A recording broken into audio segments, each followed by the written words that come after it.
एक समय की बात है।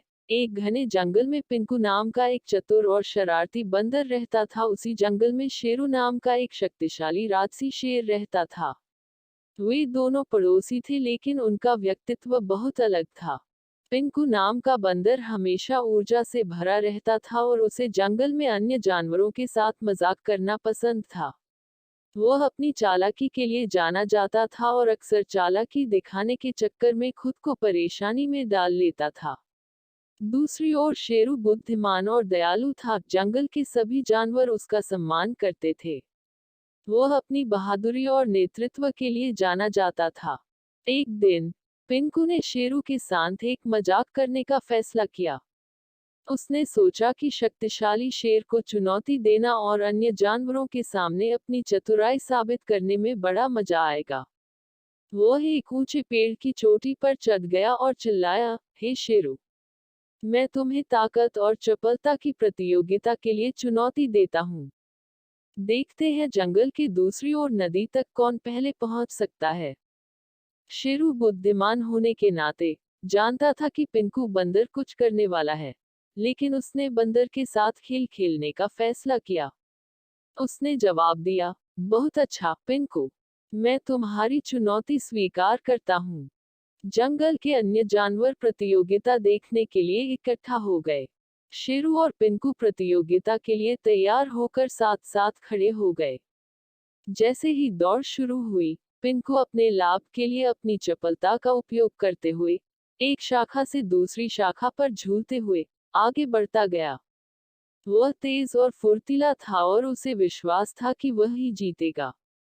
दूसरी ओर शेरू जंगल में शांति और स्थिरता से चलता रहा।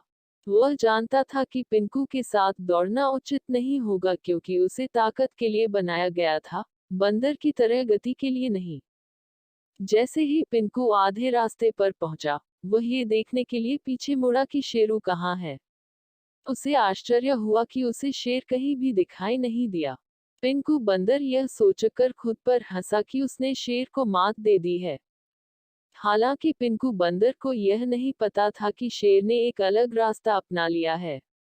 वह नदी के लंबे लेकिन अधिक सीधे रास्ते का अनुसरण करते हुए और चला गया था।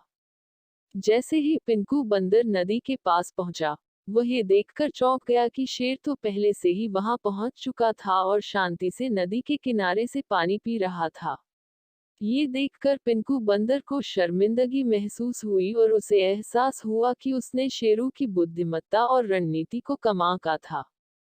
शेरू ने पिंकू बंदर को देखकर मुस्कुराते हुए कहा, पिंकू, तुम तेज और फुर्तीले हो, लेकिन याद रखो कि बुद्धि और बुद्धिमत्ता कभी कभी अधिक शक्तिशाली हो सकती है।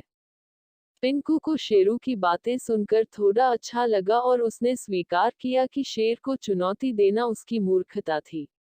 उस दिन के बाद से पिंकू ने दूसरों के साथ छल करना बंद कर दिया और ज्ञान और नेतृत्व के मूल्य की सराहना करना सीख लिया। पिंकू बंदर और शेरू शेर ने एक साथ समय बिताया और पिंकू ने शेरू के मार्गदर्शन से कई मूल्यवान सबक सीखे।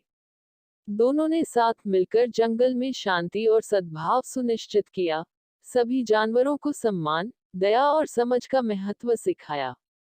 इस प्रकार चतुर बंदर और बुद्धिमान शेर जंगल में मित्रता और सहयोग की विरासत छोड़कर हमेशा के लिए खुशी से रहने लगे। शिक्षा बंदर और शेर की कहानी से हमें शिक्षा मिलती है कि हमें कभी भी दूसरे को नीचा दिखलाने के लिए मजाक नहीं करना चाहिए, अन्यथा हमारा ही मजाक बनकर रह जाता है।